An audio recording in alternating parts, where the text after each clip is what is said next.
Hello everyone, टिकलेस academy of maths YouTube channel में आप सभी का स्वागत है। आज के वीडियो में हायर ऑर्डर डिफरेंशियल इक्वेशन ये यूनिट को हम आगे बढ़ाएंगे और आज हम इसका 12th प्रॉब्लम सॉल्व करेंगे। तो देखिए, जो प्रॉब्लम आज हमें सॉल्व करना है वो आपके सामने है। क्वेश्चन में क्या लिखा है हम पढ़ेंगे। क्वेश्चन में लिखा है solve d cube y by d x cube plus 4 d y by d x equals to sine of 2x। तो चलो हम ये प्रॉब्लम सॉल्व करेंगे और ये प्रॉब्लम सॉल्व करने के लिए हम वही फार्मूलेज और वही रूल्स का यूज करेंगे जो हमने हायर ऑर्डर डिफरेंशियल इक्वेशन के स्टार्टिंग के 3 लेक्चर्स में बताए थे। तो अगर आपने वो 3 लेक्चर्स नहीं स्टडी किए हैं तो आप यहां से स्टडी कर लीजिएगा, उससे आपका हायर ऑर्डर डिफरेंशियल इक्वेशन का पूरा बेसिक कॉन्सेप्ट क्लियर हो जाएगा। तो चलो हम यहां पे सबसे पहले चेक करेंगे कि ये जो गिवन डिफरेंशियल इक्वेशन है ये हायर ऑर्डर डिफरेंशियल इक्वेशन के स्टैंडर्ड फॉर्म में है कि नहीं। क्या होता है स्टैंडर्ड फॉर्म? देखो हम आपको स्टैंडर्ड फॉर्म बता देते हैं, that is f of d of y equals to q of x. देखो ये है हायर ऑर्डर डिफरेंशियल इक्वेशन का स्टैंडर्ड फॉर्म। आपको पर्टिकुलर गिवन डिफरेंशियल इक्वेशन को कंपेयर करना होता है कि वो फॉर्म में पहले है कि नहीं। लेकिन यहां पे अगर आप प्रॉपर्ली चेक करेंगे, यहां पे कैपिटल डी है जबकि यहां पे डी बाई डी एक्स है। तो ये जो कैपिटल डी है, कैपिटल डी यानी ही डी बाई डी एक्स होता है, ठीक है। ये कैपिटल डी माने डी बाई डी एक्स। तो हमें पहले क्या करना है, हमें पहले ये गिवन डिफरेंशियल इक्वेशन को कैपिटल डी के फॉर्म में लिखना है। तो कैपिटल डी के फॉर्म में लिखेंगे तो देखो क्या होगा, तो given differential equation will be, given differential equation will be, ठीक है, इन द फॉर्म ऑफ हम कैपिटल डी लिखेंगे तो ये हो जाएगा that is d cube y plus ये हो जाएगा 4d of y equals to sine of 2x, ऐसा, ठीक है। और यहां पे अगर आप y कॉमन ले लेंगे तो ये हो जाएगा, आपको सिर्फ y कॉमन लेना है तो ये हम लिखेंगे d cube plus 4d of y, ये हमने y कॉमन ले लिए और is equal to sine of 2x। अब ये डिफरेंशियल इक्वेशन को कंपेयर करो ये फॉर्म के साथ, हायर ऑर्डर डिफरेंशियल के इक्वेशन के स्टैंडर्ड फॉर्म के साथ। क्या ये दोनों मैच करते हैं? बिल्कुल ये दोनों मैच करते हैं। देखो f of d of y equals to q of x, ये है स्टैंडर्ड फॉर्म। तो देखो ये जो ब्रैकेट है ये f ऑफ d है, f of d of y equals to q of x। ये राइट साइड में ये जो कुछ भी है ये q ऑफ x है। इसका मतलब ये हायर ऑर्डर डिफरेंशियल इक्वेशन के स्टैंडर्ड फॉर्म में आ चुका है। और अब हम इसको हम सॉल्व करेंगे और इसके थ्रू हम सॉल्यूशंस निकालेंगे। हमें 2 सॉल्यूशंस निकालना होता है, पहला है कॉम्प्लीमेंट्री फंक्शन और दूसरा है पर्टिकुलर इंटीग्रल। और फिर एट द लास्ट दोनों सॉल्यूशंस को ऐड करके हमें जनरल सॉल्यूशन तैयार करना होता है। लेकिन उसके लिए सबसे पहले आपको यहां पे ऑक्सिलरी इक्वेशन तैयार करना है। पहले ऑक्सिलरी इक्वेशन बनाएंगे, ऑक्सिलरी इक्वेशंस के थ्रू जो रूट्स मिलेंगे उससे हम कॉम्प्लीमेंट्री फंक्शन बनाएंगे, देन आफ्टर हम पर्टिकुलर इंटीग्रल फाइंड आउट करेंगे। तो ऑक्सिलरी इक्वेशन बनाने के लिए क्या करना होता है, तो उसके लिए आपको सिर्फ f ऑफ d को 0 के साथ इक्वेट करना होता है तो ऑक्सिलरी इक्वेशन बन जाता है। इसका मतलब ये जो ब्रैकेट है इसको 0 के साथ इक्वेट कर लो, ठीक है। तो ये हम लिखेंगे ऑक्सिलरी इक्वेशन विल बी, ठीक है। AE हमने लिखा है, AE मतलब ऑक्सिलरी इक्वेशन, ठीक है। आप पूरे स्पेलिंग के फॉर्म में लिख सकते हैं, कोई दिक्कत नहीं है। तो ये f of d equals to 0 करना होता है तो ये ब्रैकेट को 0 के साथ इक्वेट करना है, d cube plus 4d equals to 0। तो ये ऑक्सिलरी इक्वेशन बन गया। और अब इसके हमें रूट्स निकालना है, इसके रूट्स जो मिलेंगे उसके थ्रू कॉम्प्लीमेंट्री फंक्शन बन जाएगा। तो चलो देखते हैं रूट्स कैसे निकलेंगे। सबसे पहले यहां से d कॉमन ले लो तो ये हो जाएगा d square plus 4 equals to 0, ठीक है। तो ये हम लिखेंगे d इक्वल्स टू 0, ये पहला रूट, और फिर ये d square plus 4 equals to 0, ये एक और इक्वेशन मिला। अब इसके थ्रू हम रूट्स निकालेंगे तो ये हो जाएगा d square equals to minus of 4। तो ये हम लिखेंगे d square equals to that is i square 4, ठीक है। ये जो -1 है, ठीक है, तो यहां पे हम मेंशन कर लेंगे since -1 that is i square equals to -1 होता है, ये स्टैंडर्ड है, i स्क्वायर इक्वल्स टू -1 होता है। तो हमने माइनस की जगह यहां पे i स्क्वायर लिखा है। और अब हम इसका अंडर रूट करेंगे तो ये हो जाएगा d equals two plus minus 2i, ठीक है। हम इसको ऐसा लिखेंगे तो ये d इक्वल्स टू 0, ये पहला रूट। चलो हम इसको यहां पे कंटिन्यू कर लेंगे, d इक्वल्स टू 0 और ये देखिए इस तरह से। तो टोटल यहां पे 3 रूट हमें मिले हैं। पहला रूट है 0, दूसरा रूट है 2i और तीसरा रूट है -2i, ठीक है, क्योंकि प्लस माइनस है इसलिए। तो फाइनली हमें रूट्स मिल चुके हैं और अब यही रूट्स का यूज करके हमें कॉम्प्लीमेंट्री फंक्शन का इक्वेशन तैयार करना है। तो यहां पे किस टाइप के रूट है वो आपको चेक करना पड़ेगा। उसके लिए कॉम्प्लीमेंट्री फंक्शन का कॉन्सेप्ट आपका क्लियर होना चाहिए। इसके पहले हमने स्टार्टिंग में कॉम्प्लीमेंट्री फंक्शन के ऊपर एक स्पेशल वीडियो बनाए थे, वो वीडियो आप देख लीजिएगा। किस टाइप के रूट्स होते हैं और वो रूट्स का यूज करके कैसे कैसे इक्वेशन बनता है वो आपको उसमें समझ में आ जाएगा।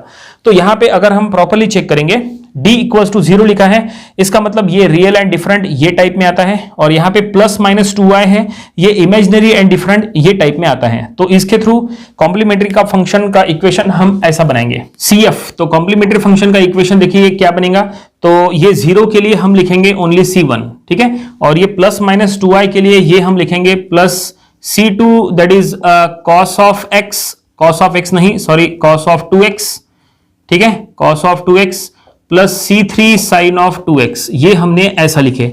अब ये इक्वेशन कैसे बना वो आपको पता होना चाहिए, ये काफी इंपॉर्टेंट है। नंबर ऑफ स्टूडेंट जो है वो ऐसी इक्वेशन बनाते समय कंफ्यूज होते हैं, लेकिन कंफ्यूज होने की जरूरत नहीं है। जैसा हमने कहा उसके लिए आपको कॉम्प्लीमेंट्री फंक्शन के इक्वेशंस की जानकारी होना चाहिए। ये हमने C1 लिखा है, C1 कैसे आया, तो जैसा हमने कहा था ये रियल एंड डिफरेंट टाइप में आता है, तो रियल एंड डिफरेंट के लिए होता है C1 e to the power m1x plus C2 e to the power m2x ऐसा, ठीक है। देखो that is C1 e to the power m1x plus C2 e to the power m2x, ये ऐसा प्लस आप ऐसे नंबर ऑफ लिख सकते हैं, ठीक है। जो भी रूट है वो आपको यहाँ m1 m2 की जगह लिखना होता है। तो यहाँ पे रूट क्या है 0, ठीक है ना। तो अगर यहाँ पे रूट 0 है तो C1 e to the power 0x, ये ऐसा हुआ C1 e to the power 0x।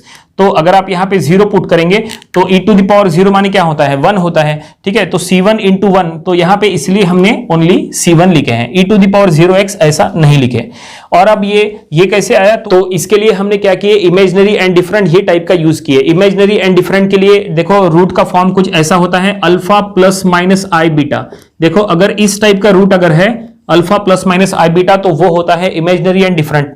तो ऐसे में CF का इक्वेशन कुछ ऐसा बनता है that is e to the power alpha x, ठीक है, then C1 cos of beta x plus C2 sine of beta x, ये ऐसा इक्वेशन बनता है CF का। ये स्टैंडर्ड फॉर्म है, ठीक है। अल्फा का जो भी वैल्यू है वो आपको यहां लिखना होता है, और बीटा का जो भी वैल्यू है वो आपको यहां पे x के सामने आपको लिखना होता है, ठीक है। तो यहां पे क्या दिया है, यहां पे plus minus 2i, plus minus 2i मतलब ये ऐसा होता है 0 प्लस माइनस 2i, ये ऐसा हो गया। देखो 0 प्लस माइनस 2i, यहाँ पे प्लस माइनस के सामने इसका मतलब क्या है 0 है, तो यहाँ पे ये अल्फा की वैल्यू हो गई। देखो ये है अल्फा की वैल्यू और ये है बीटा की वैल्यू। अल्फा की वैल्यू हो गई 0 और बीटा की वैल्यू हो गई 2। तो अगर आप इसके थ्रू अगर आप ऐसा इक्वेशन बनाते हैं तो यहाँ पे अल्फा की जगह क्या आएगा, देखो अल्फा की जगह यहाँ पे 0 आएगा, और यहाँ पे बीटा की जगह क्या आएगा, तो बीटा की जगह यहाँ पे 2 आएगा, और यहाँ पे भी बीटा की जगह 2 आएगा। तो e to the power 0x, तो e टू द पावर 0 माने 1 होता है,